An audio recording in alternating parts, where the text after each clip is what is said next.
जो रवाज है ना बलोच कौम की, वो बहुत गंदे हैं। मैं उनसे बहुत नफरत करती हूँ। मेरे गैरत के नाम पे सारी जिंदगी की सजा सही है। मैं चीखे मार मार के रोई जब इस दो कौड़ी की भगौड़ी को ही शामिल कर दिया इसने, देखो मत। लेकिन ये दो कौड़ी का रामू काका, इसके पास कोई काम धंधा नहीं है। इस बाबा जी का ठुल्लू। ये कौन है भगौड़ी? क्या वजूद है इसका हमारे देश में? ये कौन है हमारे देश में? सिर्फ भगौड़ी के पड़ोस में चिपक के बैठ के, क्योंकि बड़ी गर्मी मिलती है ना पास में बैठ के, बहुत वो गर्मी छोड़ती है, इनको मिलती है। ठीक है, इतना मैं तुम्हें दे दो, ये बाजारू कोठे वाली को तुम बड़ा मैं दे, क्योंकि इसे उल्टा सीधा कहते हैं, उसको कुत्ते को बॉडी शेमिंग करते हैं। तो दोस्तों आज मैं बात करूंगा इस भगोड़ी की गंदी हरकत को लेकर और इसकी आंखों को लेकर, जो कि ये अपने आंखों से पूरी तरीके से अंधी हो चुकी है, जो कि इसको दिखाई नहीं दे रहा इसके बच्चों के साथ क्या हो रहा है। मेरे दोस्तों, ये सीमा की मजबूरी है या फिर उसकी कोई चाल, आज मैं इस वीडियो के अंदर आपको बताने जा रहा हूं। दोस्तों, जैसे कि आपको ये बात अच्छे से पता चल चुकी होगी कि सचिन ने एक वीडियो के अंदर सीमा की बच्ची के साथ, जो बड़ी वाली लड़की है, उसके साथ गंदी हरकत की थी, उसको नोचा था पीछे से और वो बच्ची डर गई बुरी तरीके से। और इस भगोड़ी ने ये सब होते हुए अपनी आंखों से देखा और फिर भी ये भगोड़ी चुप रही, इसने कुछ नहीं कहा। लेकिन दोस्तों, अब जो खबर निकल कर आ रही है वो ये है कि ये भगोड़ी भी अब परेशान हो चुकी है सचिन से। मेरे दोस्तों, अभी मैं आपको जो वीडियो दिखाऊंगा उसको देखकर आपको बेहद हैरानी होगी और आपको इस सचिन पे और सीमा पर बेहद गुस्सा आएगा। मगर दोस्तों, ये वीडियो दिखाने से पहले मेरी आपसे गुजारिश है, आज का मेरा ये वीडियो पूरा एंड तक जरूर देखना। एपी सिंह क्या चीज है ये? रामू काका क्या चीज है? इनको कोई अच्छी संगत नहीं मिलती कभी भी, लगता है इनको सिर्फ ये भगौड़ी दिखती है। कोई भी देश का मुद्दा हो, कोई भी देश का मुद्दा हो, राम मंदिर बनना था तब ये इसकी बगल में बैठ के बोले, ठीक है ना। बाकी का अभी कुंभ स्नान इसका बात हुई तो ये बगल में बैठ के बोले। होली दीपावली कोई भी त्योहार होता तो इसकी चिपक के बैठ के बोलते हैं। इसके बाद में कोई राष्ट्रीय पर्व होता है, यानी कि 15 अगस्त 26 जनवरी कुछ होता तो इसकी बगल में घुस के बैठते हैं। अब चलो ये तो मानते थे। अब जब देश का हमारा वार्षिक बजट पारित हुआ है, उसमें भी, ओ माय गॉड, उसमें भी इस दो कौड़ी की भगौड़ी को ही शामिल कर दिया इसने, देखो मतलब। हमारे जो देश के खास मुद्दे होते हैं, जैसे कि हमारा वार्षिक बजट जो हमारी सरकार बनाती है पूरे साल का, कि उसमें क्या क्या हमारी जो है ना नई नई योजनाएं होंगी, क्या कहाँ क्या इन्वेस्टमेंट होगा, कैसा गरीबों के लिए होगा, कैसा अमीरों के लिए होगा, क्या नियम बनेंगे, ये सब जो हमारी जो सरकार जो होती है सबका बजट पारित करती है। वो बजट, वो मतलब कहने का मतलब ये बातें किसी से करने वाली नहीं होती हैं। कुछ बातें ऐसी होती हैं जो अपने घर में ही रखी जाती हैं, यानी जैसे हमारा देश भी घर है और हमारा जो घर होता है, घर में हमारी कुछ ऐसी अहम बातें होती हैं जो हम अपने आस पड़ोसी हैं इन सबको नहीं बताते, वो हमारी घर तक ही सीमित रहती हैं। लेकिन ये दो कौड़ी का रामू काका, इसके पास कोई काम धंधा नहीं है, इसके पास कोई काम धंधा नहीं है। वकालत के नाम पे इनने किया था बाबा जी का ठुल्लू, ठीक है ना। ये सिर्फ भगौड़ी के पड़ोस में चिपक के बैठ के, क्योंकि बड़ी गर्मी मिलती है ना पास में बैठ के, बहुत वो गर्मी छोड़ती है, इनको मिलती है, ठीक है ना। तो ये बस वहां बैठ के सिर्फ बकवास करते हैं। अब ये बताइए, ये वाला जो बजट वाला मुद्दा था इस भगोड़ी के सामने रखने का क्या जरूरत थी? वहां इसकी बखान करने की क्या जरूरत थी? ये कौन है भगोड़ी? क्या वजूद है इसका हमारे देश में? ये कौन है हमारे देश में जो इसके सामने ये सब बातें की गई हैं वकील साहब, कि फलानी योजना वहां चलेगी, फलानी योजना यहाँ चलेगी, इतना इन्वेस्टमेंट वहां होगा, इतना वहां, ये सब इसको बताने की क्या जरूरत थी? ये कौन है? ये तुम्हारी बहन और तुम्हारी जो लैला होगी। बाकी हमारे देश में ये कोई भी नहीं है। हमारे देश में एक क्रिमिनल औरत है ये, एक तरीके से देखी जाए हमारे देश में इलीगल घुसी हुई, जाने कितने मर्दों के साथ रिश्ते बना के यहाँ हमारे देश में घुस के आके और खाम खा के पैर जमाए हुए हैं, जिसके उखाड़ने में 1 मिनट लगता है। लेकिन पता नहीं क्या हो रहा है सरकार को, क्या हो रहा है हमारी मतलब कुछ जनता भी जो बहकी हुई है इसके चक्कर में, कि मतलब ये कौन है जो इसके सामने आप वो पूरा वार्षिक सत्र पेश कर रहे थे? क्यों बता रहे थे? क्या जरूरत क्या पड़ी उसको बताने की?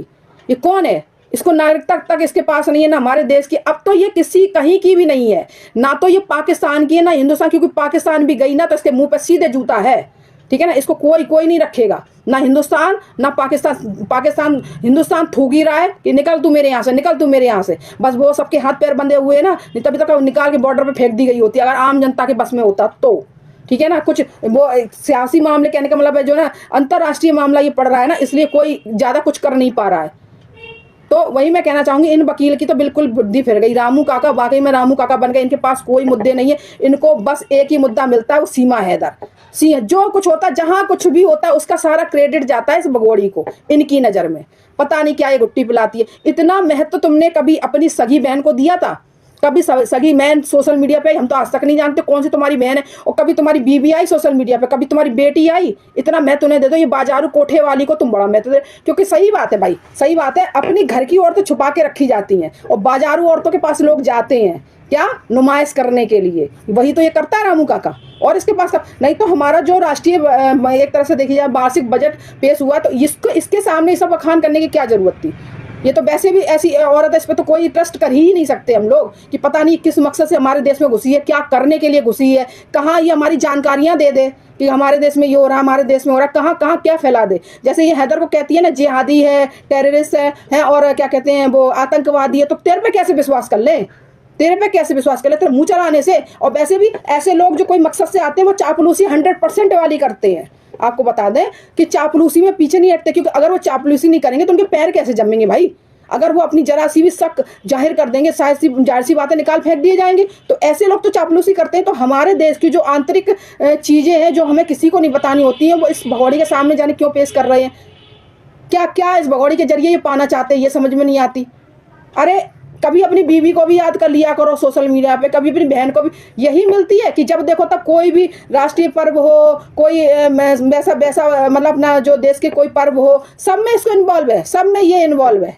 मतलब ये बहुत बड़ी सेलिब्रिटी बन चुकी है। ये अपने आप को इतनी अश्लीलता फैलाती है, इतनी अश्लीलता फैलाती है, फिर कहते हैं इसका चीर हरण करते हैं, इसे उल्टा सीधा कहते हैं, उसको कुत्ते को बॉडी शेमिंग करते हैं। तो मौका क्यों देते हो भाई? क्यों मौका देते हो? ये कौन है जो इसके साथ बैठकर इतनी गंभीर बातें की जाती हैं? और ये एक बस केवल क्लाइंट है।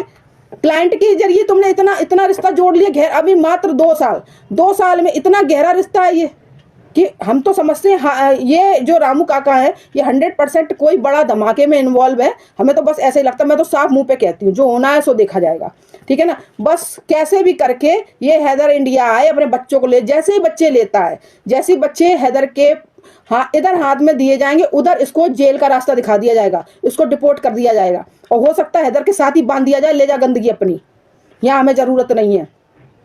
तो वही मैं कहती हूँ दोस्तों, हमारे घर में भी कुछ ऐसी बातें होती हैं जो हम सीक्रेट रखते हैं, जो हम किसी पड़ोसी तक को नहीं बताते हैं। कुछ बातें ये देखो, रामू काका अपनी देश की बातें उस विदेशी औरत के सामने, जो कि खुद अपने देश की नहीं हुई, देश के गलत नारे लगाती है, मुर्दाबाज के नारे लगाती है, अपने देशवासियों को जहाँ ये पैदा पली बड़ी उन्हें गालियाँ देती है, उल्टा सीधा बोलती है, जिसे अपने बच्चों की भविष्य की चिंता नहीं रही है। जैसे आज की डेट में भी सिर्फ अय्यासी, सिर्फ नैन मटक्का करना, इधर झूमना उधर झूमना है, और वो इनलीगल शादी रचा ली, अब इनलीगल बच्चा और वो ढोल सा ले लेके घूम रही है बेशरम औरत, उसे ये सपोर्ट करते हैं रामू काका। इनकी क्या इज्जत रहेगी? और ये वहीं फटे में टांग अड़ाते हैं जाके, जहां इन्हें कोई पूछता तक नहीं है, वहां ये घुस जाते हैं जाके बिन बुलाए मेहमान की तरह। कई मुद्दे ऐसे आए हैं जहां इन्हें लोगों ने बुलाया तक नहीं है, और जो वहां मुंह उठा के पहुंच गए हैं। इनके पास बस यही होता है कि खाम खा के फटे में टांग अड़ाना। और ये सीमा हैदर का मुद्दा इन्होंने इतना हवा दिया है, वरना इस मुद्दे को कोई हवा देने वाला नहीं था, ये तुरंत रिपोर्ट हो जाती, ठीक है ना। लेकिन इन्होंने ही इतनी हवा दी है इस चीज़ को। और शर्म नहीं आती है कि हमारे जो वार्षिक बजट की बातें जो कुछ होती हैं ऐसी, जो हर किसी को नहीं बोली जाती, देश की देश में ही रहे, लेकिन अब तो वो विदेशों में भी, क्योंकि जब सोशल मीडिया पर तुम इस चीज़ की बात कर रहे हो AP सिंह, तो जाहिर सी बात है सब पाकिस्तान, हिंदुस्तान, अफगानिस्तान, जो भी स्थान है सब सुनेंगे ये बातें। क्यों कर रहे हो? जरूरत क्या है करने की? देश की बातें देश में रहने दी जाए। इनकी वीडियोस बना के सोशल करना क्या जरूरी? तुम्हारे ऊपर तो सख्त कार्रवाई होनी चाहिए। तुम देशद्रोही लगते हो अब देखने में, क्योंकि ये देशद्रोही वाली बातें हैं। क्या इस मुसलमानी, इस पाकिस्तानी के आगे क्यों ये सब बातें की जा रही थी? अगर आप मेरी बात से एग्री करते हो तो कमेंट बताना। मैं खराब बोलती हूँ, लेकिन मुझे बोलना अच्छा लगता है, सही बात। गलत का विरोध करती हूँ हमेशा। और आप भी दुआ कीजिए मेरे साथ, कैसे भी हैदर आए और ये ले जाए गंदगी यहाँ से, क्योंकि हमें ज़रूरत नहीं इस गंदगी की। हमारे देश में पहले से ही बहुत गरीब बसे हुए हैं, बहुत सब कुछ बचे। बस हमारे जो योगी जी, मोदी जी, उनको ही पाल लें, वही बहुत है। ऐसी और ये ढेर लगाने की हमें गंदगी की जरूरत नहीं है। तू जा तो अपने ये चारों बच्चे ले जा और जाए। जी हाँ दोस्तों, उम्मीद करता हूँ कि वीडियो आपको पसंद आई होगी। दोस्तों पसंद आई तो इस वीडियो को लाइक करें, दोस्तों के साथ शेयर करें, और आपकी क्या राय है इस वीडियो को लेकर अपनी राय कमेंट बॉक्स में जरूर लिखें। मिलते हैं एक नई वीडियो के साथ। आज की वीडियो में इतना ही। अपना ख्याल रखें।